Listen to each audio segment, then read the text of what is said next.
বহু ভালোবাসা দিয়ে শোনালে তুমি গভীর প্রেমের কত গান, মিলনের আনন্দ বিরহের বেদনা, মানুষকে করলে যে দান।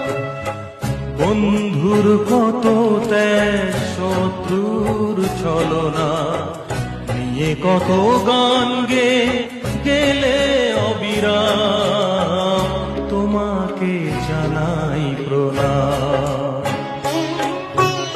অমর শিল্পী তুমি কিশোর কুমার, তোমাকে জানাই প্রণাম।